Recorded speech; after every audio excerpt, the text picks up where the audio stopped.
Vote দিতে হলে ভারতীয় নাগরিক হতেই হবে। তাহলে কোনো বৈধ ভোটার যদি ভোট দিতে না পারেন কিংবা তালিকায় তার নাম বাদ যায়, তিনি কি সেক্ষেত্রে ভারতের নাগরিকত্ব খোয়াবেন? এসআইআর কি আদতে নাগরিকত্বের প্রমাণ? অনেকের মনেই তৈরি হয়েছে এই আশঙ্কা। প্রথম থেকে বলা হচ্ছে এসআইআর শুধুমাত্র ভোট দেওয়া না দেওয়ার তালিকা তৈরির জন্য, কিন্তু পরিস্থিতি যা তাতে এসআইআর আদতে নাগরিকত্বের প্রমাণ বলেই মনে করছেন অনেকে। বৈধ ভারতীয় হয়েও ভোট দিতে না পারলে নাগরিকত্ব চলে যাওয়ার আশঙ্কা তৈরি হয়েছে অনেকের মনে। ভারতীয় সংবিধান অনুযায়ী নাগরিকত্বের অন্যতম প্রমাণ ভোটাধিকার।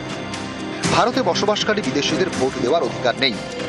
ভোট দিতে হলে 18 বছর বয়স হতে হবে এবং অবশ্যই ভারতীয় নাগরিক হতে হবে। উল্টো দিক থেকে অনেকের যুক্তি, যিনি ভোট দিতে পারবেন না এবং যার ভোটার তালিকায় নাম নেই তিনি তাহলে ভারতীয় নাগরিক নন। এসআইআর প্রক্রিয়া এবং এই আশঙ্কাকে আরো জোরদার করছে, যে কারণে আশঙ্কিত মতুয়াদের নেতা শান্তনু ঠাকুরের বক্তব্যেও সেই ইঙ্গিত মিলেছে। 50 লাখ রোহিঙ্গা মুসলমান যদি বাদ যায়, সেখানে 1 লাখ আমাদের লোক যদি বাদ যায়, তো আমাদের এটুকু একটু সহ্য করে নেওয়া উচিত। এই কারণে ওপাশে রেশন তোলার সময় মার খেয়ে আমার দিল হাতে করে নিয়ে আমার এপাশে দৌড়ে আসতে হয়েছে। তো এখন যদি তার সাথেই আবার আমার এখানে রেশন তুলতে হয়, তাহলে আমি প্রতিশোধটা নেব কবে? তো প্রতিশোধ নেওয়ার সময়। শান্তনু ঠাকুর মতুয়াদের আশ্বাস দিচ্ছেন ঠিকই, কিন্তু তাতে আশঙ্কা দূর হচ্ছে না। মনে করছি এখন এই 28 তারিখে যদি আমাদের ভোটটা না থাকে, আমাকে তো ঝানে পানে মাঠে মারা আমাদের।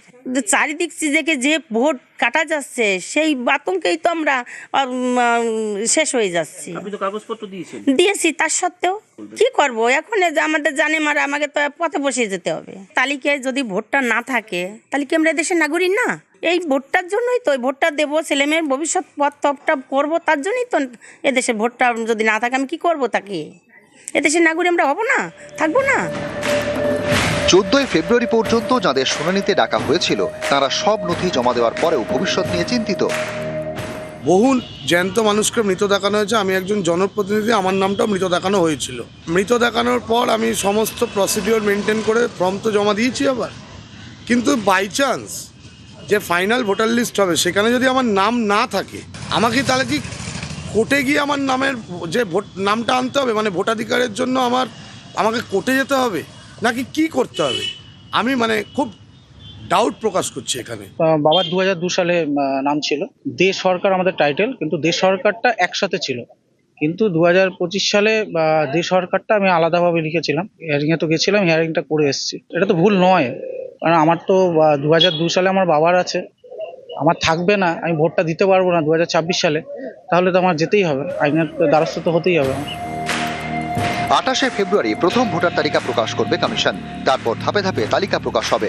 মনোনয়ন জমা দেওয়ার শেষ দিন পর্যন্ত তালিকা প্রকাশ করা যাবে, কিন্তু সেই তালিকায় কোনো কারণে কোনো বৈধ ভোটারের নাম বাদ গেলে তিনি আর এবার ভোট দিতে পারবেন না। সেক্ষেত্রে নানা জায়গায় ক্ষোভ বিক্ষোভ, অশান্তির আশঙ্কা। কন্টিনিউয়াস রিভিশনে বা সাপ্লিমেন্টারি লিস্টটা যদি প্রকাশিত নাও হয়, তাহলেও কিন্তু আইনের লঙ্ঘন হচ্ছে না। সেটা লাস্ট ডেট অফ নমিনেশনের আগে অবধি যতটা ওনারা নিষ্পত্তি করতে পারবেন ততটুকুই উঠবে। যদি এরকম হয় তাহলে কিন্তু তারা এবার ভোটাধিকার দিতে পারবেন কিনা সন্দেহ আছে। দীর্ঘদিন ধরেই এ রাজ্যে অনেকে ভোটকে উৎসব হিসেবে দেখেন, গণতান্ত্রিক অধিকার রক্ষার উৎসব, যে কারণে পশ্চিমবঙ্গে বিপুল সংখ্যায় ভোটও পড়ে। দেশের অন্য রাজ্যের তুলনায় এ রাজ্যে ভোট নিয়ে এমন সচেতনতায় বেশি করে আশঙ্কার জন্ম দিচ্ছে। নিউজ 18 বাংলা। সুপ্রিম নির্দেশেও এসআইআর গড়িমসি। এসআইআর বিচারে বিচারক নিয়োগের সুপ্রিম নির্দেশ। 4 দিন পরেও শুরু হয়নি নথি যাচাই। কমিশনকে নিশানা তৃণমূল নেত্রীর।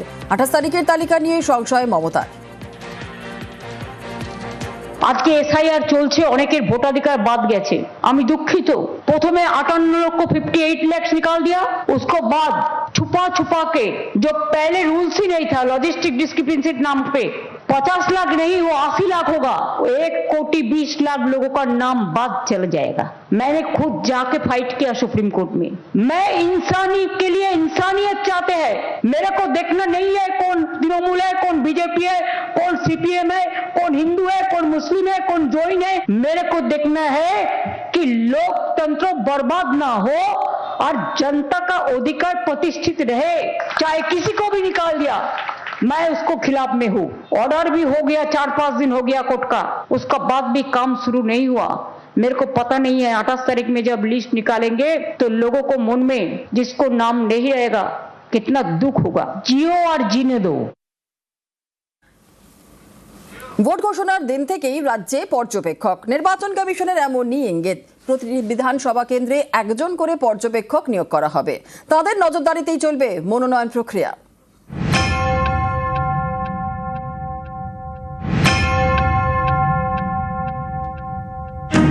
এখনো ভোট ঘোষণা হয়নি, তার আগেই রাজ্যে আসছে কেন্দ্রীয় বাহিনী। ভোট ঘোষণার আগে বাহিনী, আর ভোট ঘোষণার দিনই রাজ্যে পর্যবেক্ষক। নির্বাচন কমিশনের ইঙ্গিত, প্রতিটি বিধানসভা কেন্দ্রে নজরদারির দায়িত্বে থাকবেন একজন করে পর্যবেক্ষক। চলতি বছর পশ্চিমবঙ্গ সহ 5 রাজ্যে ভোট। সবকটি রাজ্যেই পর্যবেক্ষক পাঠাতে পারে নির্বাচন কমিশন। দেশের 1444 জন আইএএস, আইপিএস, আইআরএস এবং সেন্ট্রাল সার্ভিসের অফিসারদের প্রশিক্ষণ শুরু হয়েছে। এই পর্যবেক্ষকরা মনোনয়ন প্রক্রিয়ার উপর নজরদারি চালাবেন। পশ্চিমবঙ্গে আইনের শাসন নেই, শাসকের আইন চলে। পশ্চিমবঙ্গে কোনো নির্বাচন কমিশনের কোনো সুপারিশ মানা হয়নি। আমরা এরকম সারমম মাঝে মাঝে ওপর থেকে শুনি, এই হবে তাই হবে। 2011 থেকে আজ অব্দি বিভিন্ন নির্বাচন হয়েছে, তাতে আমরা এইসব শুনেছি। গণতন্ত্র আরো বেশি ভালোভাবে বাজেয়াপ্ত করতে পেরেছে তৃণমূল কংগ্রেস। বৃক্ষ তোমার নাম কি, ফলেন পরিচয়তে। আমরা দেখতে চাই ওরা কি করছেন। কেন্দ্রীয় পরিযায়ী পর্যবেক্ষকরা আসবেন। বাংলায় শীত যাচ্ছে, একটা বসন্ত বসন্ত ভাব, ফলে ইলেকশন কমিশনে তাদের আগ্রহীরা বলছে আমাদের বাংলায় পাঠাও, একটু ঘুরতে যাবো। হিমালয় থেকে সুন্দরবন, ওপাশে সমুদ্র, সে বিরাট পর্যটন। তারপর শুনেছে জগন্নাথ দেবের মন্দির। বিজেপি সব রাজনৈতিক খেলা, পর্যটকের মতো আসছে, কোনো পর্যবেক্ষক নয়, এরা রাজনৈতিক পর্যটক। পশ্চিমবঙ্গে এসআইআর এর শুনানি চলাকালীন দক্ষিণ 24 পরগনার বাসন্তী এবং মুর্শিদাবাদের ফরাক্কা সহ বেশ কয়েকটি জায়গায় উত্তেজনা ছড়ায়, ভাঙচুর চলে। বাংলায় প্রথম ভোটার তালিকা প্রকাশ হবে 28 ফেব্রুয়ারি। তারপর মনোনয়ন জমার শেষ দিন পর্যন্ত দফায় দফায় তালিকা প্রকাশ করা হবে। কোনো বৈধ ভোটারের নাম কোনো কারণে এই তালিকায় না থাকলে তিনি এবার আর ভোট দিতে পারবেন না। এর জেরে নানা জায়গায় ক্ষোভ বিক্ষোভ, অশান্তি হতে পারে।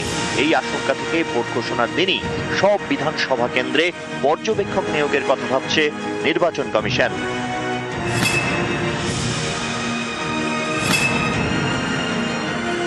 কেন্দ্রীয় বাহিনী গাছের তলায় শুয়ে থাকে, নাগরিকের ভোটের অধিকারটা লুট হয়ে যায়, তো বরাবর দেখে যাচ্ছি আমরা। কি করছে নির্বাচন কমিশন জানা নেই। আরে ভোটার তালিকা কি হলো, কোথায় কি পর্যবেক্ষক আসবে, তার উপর কি নির্ভর করবে আমি জানি না। এখন তো দেখা যাচ্ছে যে ব্যবস্থাপনাটাকেই 12টা বাজিয়ে দিয়েছে দিল্লিওয়ালারা। নিউজ 18 বাংলা।